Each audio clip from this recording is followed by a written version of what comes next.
stunning when you read that book as to how descriptive it is of today and the people we have over there on the Hill. I've every hope, I've met many of them, that some of these new congressmen and congresswomen are intent on changing this, but who knows?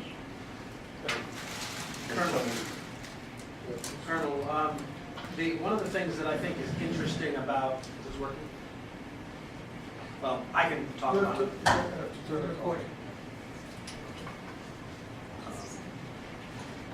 Sorry. One of the things I think is odd about the conflict. He's still not working. Is it on? Yeah, no.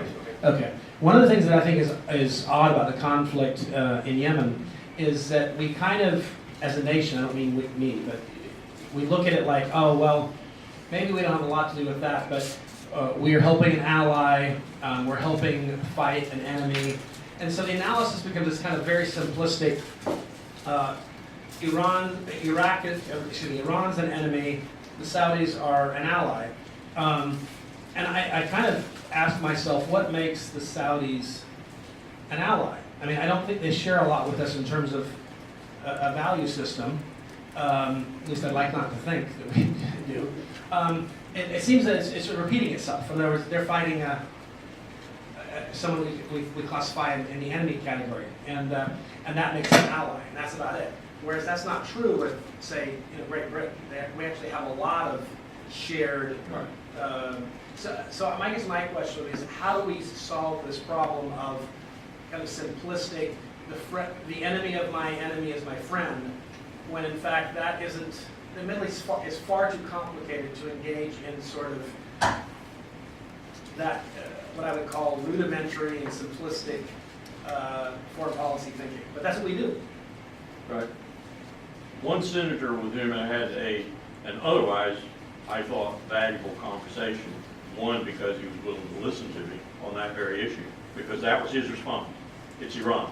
It's all about Iran. We'd sit down with the devil to beat Iran. But my response to him was first that they're losing. So what do you think that's going to do to Iran? It's for minimal input, and it is minimal input from what my intelligence sources tell me. Iran is going to win because the Saudis are not going to win. So ultimately, Iran, if it wants it, will have more influence in Yemen than Saudi Arabia does. I don't think it will because the tribes don't like anybody. They don't like the Iranians either. And they've proven that through the last 60, 70 years of their history. So why, I ask you, do you really feel that Iran has to be defeated regardless? And he looked at me and gave me a one-word answer: Israel. I said, Senator, what about Israel? Well, Israel thinks Iran is an existential threat to the state. And I think that's correct. I said, why? Well, because they are the biggest country in the region, and we've taken out Iraq, and Syria's in a mess, and Iran's in Syria. They sponsor Hezbollah, and Hezbollah is part of the political apparatus in Lebanon now. Look how they've gained, look how Iran has gained, and so forth. I pointed out to him that most of that gain was on the basis of U.S. strategic incompetence, taking Saddam Hussein out in 2003, for which you voted, Senator, I said to him. And he said, well, that's water under the bridge. But you're right, it comes up and it boils down to not so much affection for Saudi Arabia as indispensable to Israel. And Israel's done nothing but capitalize on that with this almost written, not tacit, but written alliance they now have with Mohammed bin Salman. It's a target of opportunity for Israel, but it's a great target of opportunity. And now that we, I assume, have Netanyahu for another period as prime minister, it's just going to deepen and get more profound. Netanyahu is willing to do anything necessary to get the United States to, quote, defeat, unquote, Iran. And Saudi Arabia is willing to fight Iran to the last dead American. That's Saudi Arabia's view all the time. This is what's an aberration. Mohammed bin Salman, I think, is trying to solve that riddle, destroy that myth by going to war, and all he's doing is reinforcing the myth because his military is utterly incompetent. I've trained them, I know. They're incompetent. Their pilots are incompetent. All they want to do is go to the I bar, put $2,000 US on the bar, and buy everybody around. They are not a competent military. They should never, and this was a tacit deal with us, buy our weapons, spend billions of your oil money on our weapons, but don't use them on anybody. That was kind of a tacit deal. The Nail Corporation, that was sort of the way they did things in Saudi Arabia. Now he's making war, and he's really making a bloody mess, and we're right there with him. I wouldn't be surprised if we didn't pick up the pieces afterwards, which is kind of... Some lady and then I'll let Hi, my name is Fatima Nasrar. I work at the Arabia Foundation. I am a Yemeni American, and I have family in Yemen. I feel we grapple with a lot of different issues when we talk about the brutal and bloody war in Yemen that are not properly addressed in Washington. So while we're rightly thinking about how to stop the war, we grapple with the complexities of doing that because there are multiple conflicts in Yemen. Always have been. Exactly. But the first thing that invited the Saudi-led intervention was a brutal coup and then a war on, basically institutions, on people that have started with the Houthi militia. One of the concerns, I don't think war isn't the answer, but there is a violent party on the ground, which is the Houthi militia that we don't talk about. They're Iranian-backed, Iranian-aligned, whatever you want to call them. Yes, they haven't been defeated, and I don't think we can defeat them militarily, honestly. We can't. They're just going to the mountains and fight. Yeah, I mean, it's in the same way that the United States can defeat AQAP, for example, right? Right. You can defeat a militia by conventional powers. And I hope that the Saudis can realize that. But I want to know, what I want to say is, I don't think that their stability is going to happen, even if the Saudis pull out and the Emiratis pull out. We're still going to grapple with conflict. We're still going to see a lot of things. So that's the first point. The second point is, what is the end game strategy for peace in Yemen, or for with the Houthi militia in particular? These are the people who are calling for death to America, right? There's mass indoctrination in Yemen happening at the moment. I would like to see a strategy for that, and I'm not confident because Congress is really not talking about that. They just dismiss it as a local thing. I mean, I don't want to see Yemen become an enemy state in the future, right? Sure. Because you have a majority of people who are now calling for death to America. I don't know what the consequences are going to be. Second is, in my conversations with the administration, there is definitely a vested interest in seeing better relations between Yemen and the Gulf, and especially Saudi Arabia. For the past 30 years, the Saudi Arabia has been the backbone of Yemen's economy. So Yemen has resources, but poor resources as well. The oil is not sufficient to cover the humanitarian crisis and also post-conflict. And I feel that within our conversations as well about this is that we don't see constructively the role between Yemen and Saudi Arabia. No one is looking for Saudi Arabia for democracy in Yemen. It's not the beacon of democracy, or that's not what we're looking for to Saudi Arabia for. But economically, Yemen can survive without the Saudis. That's the question. Is that what is that vision do we have a vision? Do we want to see better relations there? I don't hear that anymore. Well, those are all good points, I think. My first response would be really raw, the response of a military professional. I don't think that's the responsibility of the United States of America. I think our trying to exercise such responsibilities over the past 30 years have cost us dearly, and cost the people with whom we are trying to help dearly. So that's the first answer. The second is, it is the responsibility of the powers in the region and the United Nations and other international organizations charged to do these sorts of things. But I don't see a recipe for peace, stability, and prosperity anytime soon. If we want to see what is happening in a very real sense, we all need to read Akbar Ahmed's book, The Thistle and the Drum. He's the Ibn Khaldun Chair of Islamic Studies at American University, and I find Akbar, who himself has been the Pakistani ambassador to the United Kingdom, he was a governor in Wilkerson, no one knows this better than he. It's a book of case studies of how we're exterminating all the tribes across the face of the earth, from Yemen to Burma, just like we did in North America, about 119 or so Native American tribes. We are trying now to do it all across the globe. We're doing it with drones, that's the thistle, or the thistle is the tribe, the drone is the drone. And we're doing it with predatory capitalism. We're doing it, the Chinese are doing it with base road initiatives. We're all trying to destroy tribes because tribes just don't get along with integration, globalization, and so forth and so on. So we're fighting a major movement in history, if you will, in trying to stabilize, make prosperous, peaceful, give a governing process to tribes, whether it's Afghanistan, the Rohingya, Yemen, or whatever.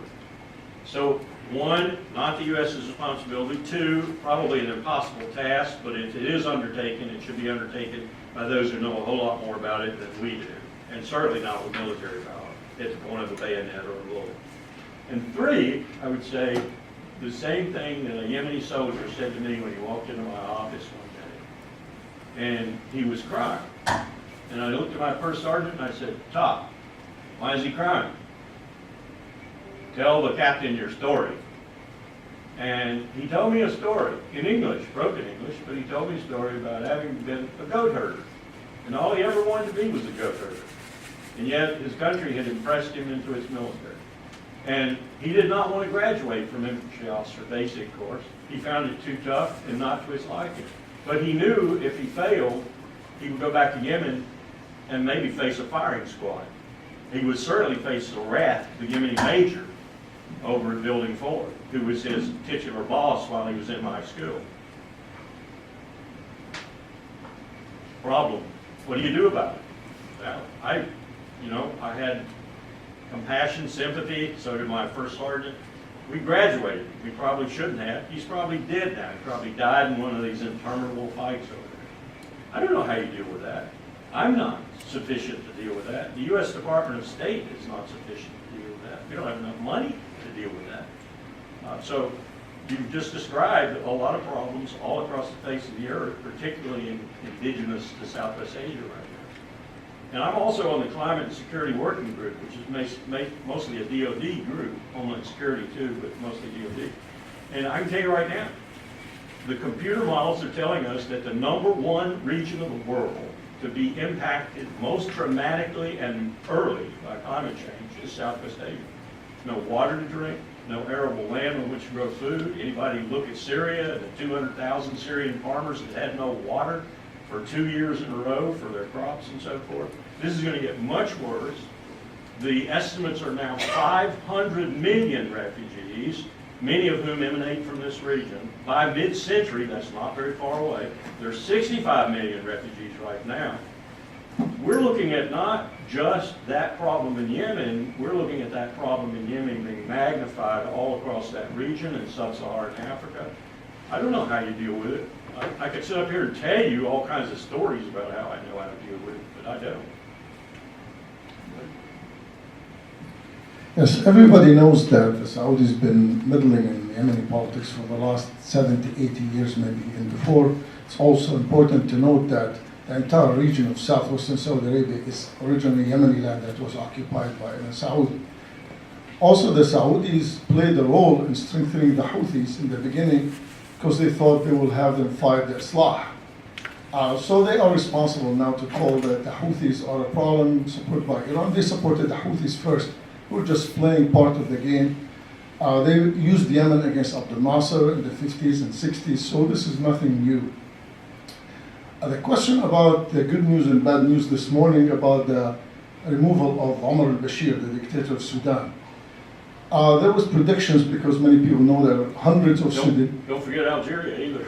Algeria too, but the bad news is both countries, the army is taking over from two dictators. The problem there are now question marks about the Sudanese still fighting the war in Yemen. Everyone knows the Saudis do not have many soldiers in the front, and Sudanese are doing the fight for them. So I look at this change in Sudan as eventually a big defeat to the Saudis in Yemen, because if Sudan pulls their troops, I don't think the Saudis have troops on the ground, and they'll get their ass kicked. They already... Little Sparta will make up. Yeah, so how do you see these changes in both countries, and do you think that Arab Spring 2.0 is happening now? I think 1.0 is still going on, and I wouldn't call it, I never call it the Arab Spring. I prefer the Arab Awakening or something like that. Because spring kind of denotes, like Vivaldi's Four Seasons. It's no spring. It's going to be 30-year war. And that's what Richard Haas has called it, the 30 Years War. I think maybe 50 Years War might be it, before any kind of stability, prosperity, peace is ever achieved. There are a lot of dominoes left to fall, a lot of dominoes. And some of them, the CIA is utterly ignorant of falling, which really intrigues me. Someone said to me the other day, a CIA guy looking at my scenario, he said, this is crazy, the House of Saud is not going to fall. I said, yeah, look at your reports in 1979 about the Shah of Iran. Uh-huh. You really got that one right, didn't you? Or look at your prediction of the Indian and Pakistani nuclear test in '98. Got that one right too. And look at your predictions about what was going to happen with regard to the end of the Cold War. Got that one right too, didn't you? So don't tell me that the House of Saud is forever. No evil bastion of autocracy and religious extremism is forever. If it is, I'm checking out. So, I don't know. I think we've got a lot of dominoes to go, and I think we're going to, unfortunately, we're going to be there trying to hold the dominoes and keep them from falling. Unlike with Mubarak, and Mubarak, arguably, we just screwed the aftermath of it. If we had a lot of influence in that, we messed it up. I don't think we've got anything better right now. I'm waiting for a Tahrir Square repeat in Egypt, which is, to a military mind, and ultimately that's the most important country in North Africa, and maybe in the region. I've trained their soldiers too. I don't know if any of you ever knew Sharif Bassouni. Gave me a lot of insight, into Egypt. We used to sit in Sicily in a chair and drink coffee and eat ice cream and talk about his experience with the Egyptian military. My reading of that entire region is outside the Israelis, and they've really fallen off. This occupation and brutal duty in the occupation has really cut the edge off the Israeli Defense Force. It's not what it was.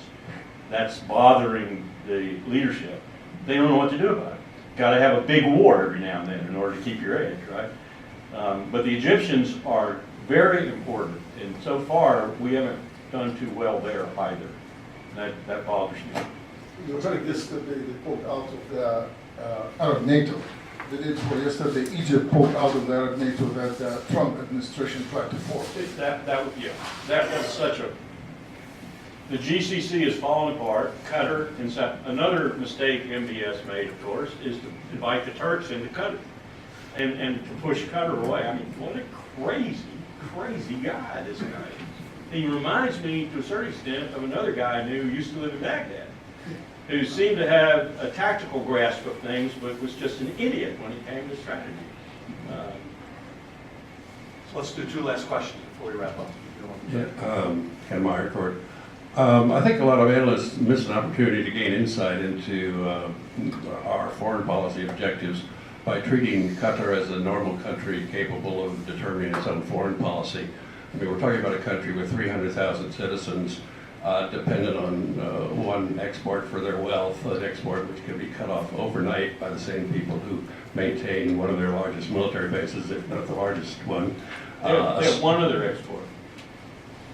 You could. Al Jazeera. Forgot. Anyway, we maintain a base within stone's throw of the sheikh. one of the mysteries about current events is who's financing the Islamic terrorists, whether they're in Syria or whatever. People talk about the Gulf states. Is it plausible that the Qataris would be able to finance the Islamic terrorists, whether it's individuals or the government, and we would just sit idly by?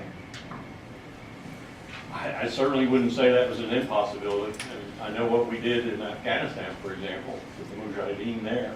I know what we did with several unsavory elements in Venezuela. I know what we're doing with very unsavory elements in Ukraine. Nazis, would-be Nazis who are on our payroll. I wouldn't put it past us. I think Bahrain and the Fifth Fleet headquarters there is a very potentially unstable situation. I think Al Udeid and Qatar is a very unstable situation ultimately. You may know that the Foundation for Defense of Democracies, and in particular John Hanna and several others there, have been working with the UAE to try and strip Al Udeid away from Qatar and give it to the Emirates.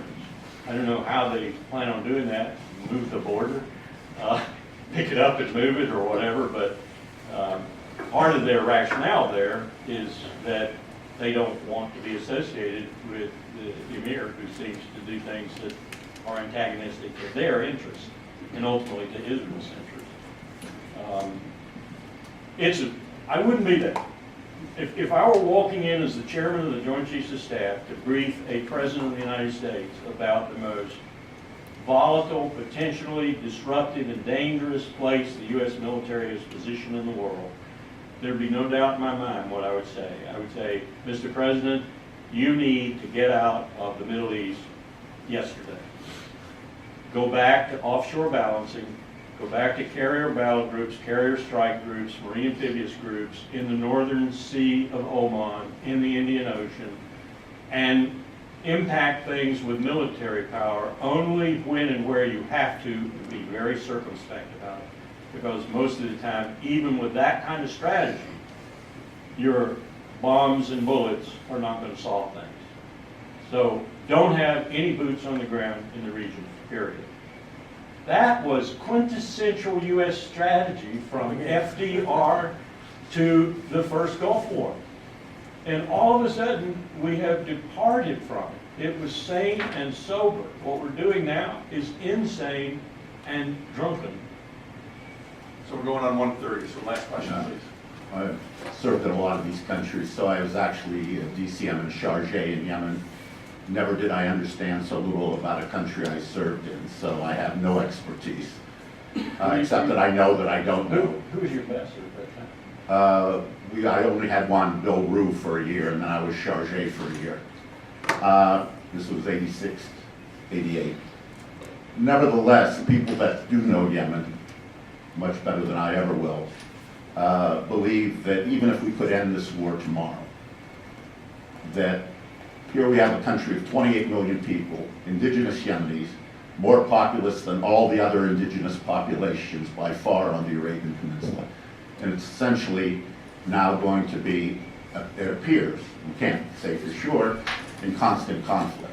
Even if we can get humanitarian aid in, even if we can relieve some of the suffering and stem the diseases, but it appears there's just too many factions and too many people who can play from outside, even if they don't have boots on the ground. But what's your view? It's no better than Afghanistan. I think you've described it rather well. A story. We fast wrote down on a ship bearing Philippine colors at one particular point in our initial stages of the global war on terror. And we found 55,000 M16s. Had no idea of the origin. The paperwork was all screwed up. The captain and first mate knew nothing, of course, were very quiet. Ultimately, as the president was trying to decide on whether to send the SEAL team off or leave them on the ship, we discovered through some really good work in two different places that they were our M16s going to the government of Yemen by means we had no tracking ability over or any knowledge of. So in political military affairs, we begin asking the question, there aren't that many people in the Yemeni military. Why are we sending those M16s to Yemen? A little more research, meanwhile we dispatch the team and let the ship go on. President's direction, let the ship go on. A little more research seemed to corroborate two theories. One, that they were buying these weapons for the military and a lot of spares. And two, that they were buying a few of them for the military, but most of them, they were making about $500 on each rifle in the area at that time in the black market. But most of them were so the military could make some money. How on earth do you deal with, on the one hand, a superpower engaged in that sort of thing and letting it go on, and on the other hand, the receivers in the country and the state of turmoil and corruption? Well, in closing, Colonel, I wonder if there is a book that you think might be particularly insightful, given what's happening and where we're going, that you might recommend people take a look at. Wow. Nothing stuck out like your bestseller list from last week? No, I tell you what, I just finished reading that Gordon Wood book, and if you're of a mind to know something about why we are where we are today, and you want to see the two greatest, one practical intellect, I would call it, John Adams, and his son John Quincy, more than practical intellect, super intellect in John Quincy, and Thomas Jefferson, the more poetic, Francophile, that says everything, intellect, and see how they shaped and then gave up on almost what they had done, and the different reasons they did, because they're still polar opposites when they reconcile. They just both agree not to talk politics. And then they talk politics ad nauseum. It's a great book, and it needs to be read by Americans who don't understand where we came from and how fragile is this experiment. It's called Friends Divided. And with that, Colonel, thank you for a very interesting and insightful conversation. And ladies and gentlemen, thank you for attending.